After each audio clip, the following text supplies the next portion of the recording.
Guys, may good news ako. Ayan, Uwi oh. din si Bluebird the second.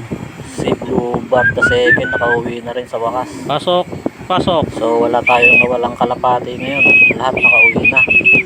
Dun sa 5 tinos natin ng third training, ayan, nakauwi sila lahat kahit mabagal.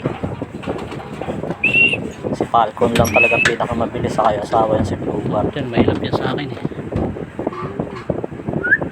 Tumambay siguro yan. Gutom na gutom yan. Kaya ngayon lang nakauwi. Parang magkasunod lang sila ni Batman din eh. 5 oras lang pagitan. Ayun o. Tingnan natin.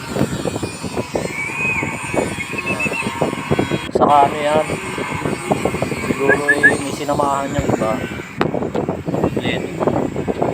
Kaya ngayon lang nakauwi. Ito na si Whitey, si Batman, saka yung dalawang magkapatid, si Bulag, saka si Baby White, saka yung anak niya, saka si Bluebird, saka si Falcon. Kompleto na. Saka yung dalawang anak nila. Bali pag nabuhay lahat yung anak nila, 13 ng kalapati maalagaan. Ang dami na nila papatukay. Lalakas ng kumain sa patukay mga yan.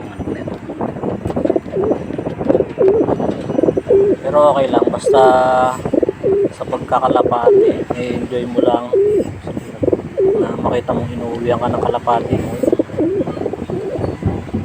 Magandang achievement na sa ano yan, sa amo niya. Loyal lahat sila. Ito si Bulag oh. Tingnan yung mata niya oh. Nagka-one eye cold yan, hindi ko na nagamot. Kaya nabulag ang isang mata. Pati yung anak niyang si Whitey, bulag na rin. Wala na rin pag-asa yun. Hindi ko napainom ng gamot eh. Pabayaan ko.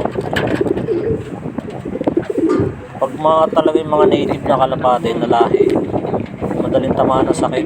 Hindi kagaya nitong 4 na anak ng PHA ko na ano. Hindi mo na sila tinatamaan ng sakit. Ganun siguro, nasa lahi na siguro yun. Speedbird yan. Saka si Batman, malaki din ang resistensya nun. May lahi din kasi yun si Batman. Sorry na.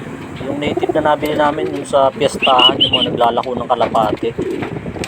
Yung anak ko pang pumili nun. Kaso, nung dinala niya sa bahay, pagtingin ko ay neto itong nabili mong babae kalapate. Daya ka. Kasi yung si Batman, ang una niyang kalapati talaga yun, nabili niya sa ano niya, ka-classmate. May lahi talaga yung mga kalapati yung ka-classmate. Kaya nakita naman sa ano eh, sa ilong, saka yung sa bagbis niya. Maliit lang yung bagbis kaso matigas. Kaya pag lumilipad, malakas sa liparan. Kasi dapat yung pinto nung kalapati ko ni Falcon the second. Tatali ko na lang mamaya. Yun lang guys, thank you for watching. Please subscribe. Guys, if you like my video, please like, share, and subscribe.